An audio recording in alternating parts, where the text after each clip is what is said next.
Hello, everybody. Welcome to Homework Help for this week. We are in Chapter 16, Module 7, and looking at our textbook here. Hey, look at that. You're just about all the way through it. Fantastic. So, especially if you started with accounting, just for those of you, we did accounting first, and now we're on the second half of the book. So, homework help for this week is going to be pretty brief because I think in the lectures I really try to tailor those towards the learning activity that we're doing. Um, usually, I like to put a question in there that's text-based and doesn't really need any homework help, and I think that's the case for this week. Just a very simple question about cash budget. That's easy to answer. A couple of math questions. We have a 16.3 question, or problem, I should say, 16.3, and that is talking about trade credit. So go back and look at those lectures on trade credit. That is going to answer those questions for you. Um, perfectly. So you should be fine. One of them is, when does the system have to pay its bills from its supplier? We're given a trade credit figure. In this case, it's 320 net 60. Um, you should know what that means by watching the lecture. You're gonna know what 320 net 60 is, and you're gonna know when the system has to pay. Okay, that's the key. Has to pay the bill, not when it should. When is it going to get the discount? It's when does it have to pay the bill before the lawyers come knocking on the door. Okay, so that's the key for question A. And for on 16.3b, what is the approximate cost of the costly trade credit offered by the supplier? Don't let that word throw you, that costly trade credit. You're just going to want to find the approximate cost of trade credit. It's going to come out as a percentage, okay? And we talked about a formula. There's a very easy plug and chug formula that I gave you in the lecture. You're going to want to apply that formula. It says right in the question, it does give you the year that we're using. We're using a 360-day year, just as I did in the lectures. Use that.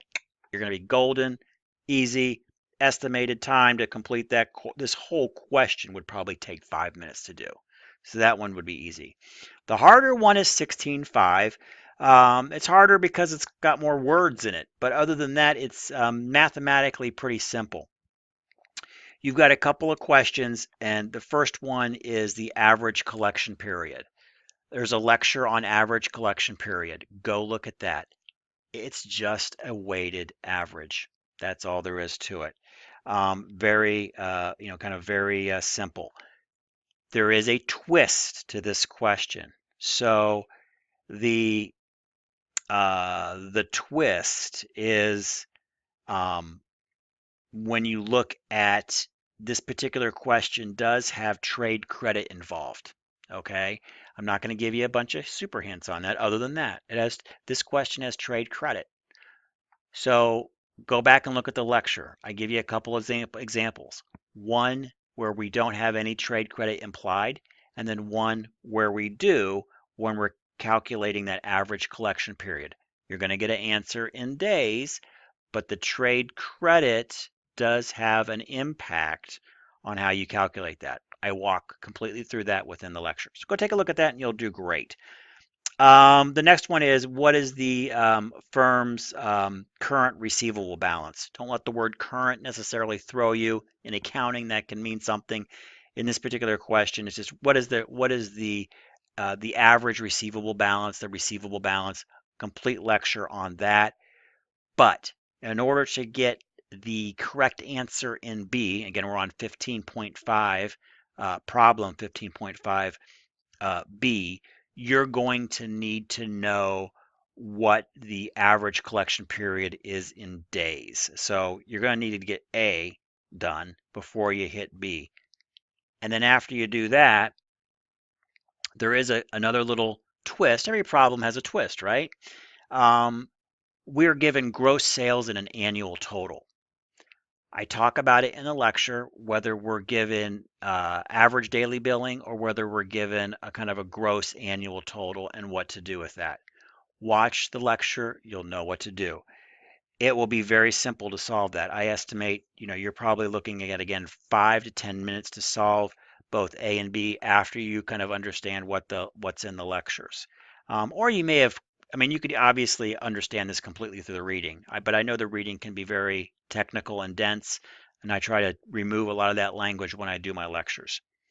Now, the rest of the questions, we have a C and D on here, and that's just you trying to apply some of these principles and think about different um, scenarios, different situations. So more a little bit of critical thinking. So taking the skills that you've already learned in A and B, and then you're kind of like twisting it up a bit. So just read there and apply some critical thinking and see how you might solve those. And I think you'll just be fine. So I'm not going to go to our magic to the magic blackboard or the brand new now magic. Blue graph paper because these are relatively easy problems to set up. There are just make sure you read the problem, read the little nuances, and I do talk about those in the lectures as well. And you'll do just fine on those. Those are probably some of the easiest math problems, in my opinion, that we've had in quite a while. So hopefully that helps with homework help. Remember that I have extended, double checking here, I have extended the date on the homework um, for the learning activity, that is, until next Wednesday. Because one, the lectures, I did not have the lectures out in time for you this week. I apologize for that. And also this homework help coming out late as well. So I want to give you some extra time. Some of you have already submitted, quite actually a good number of you have already submitted, and it looks like you've got everything correct for the learning activity this week. So I know some of you were just fine without the lectures, but I know a lot of you really like that. So remember, you got some extra time until Wednesday. If you want, please go ahead, and I encourage you to take that and kind of incorporate everything that's in the module. All right, great. So everybody have a great rest of the module, and we'll be checking with you on Monday. Thanks.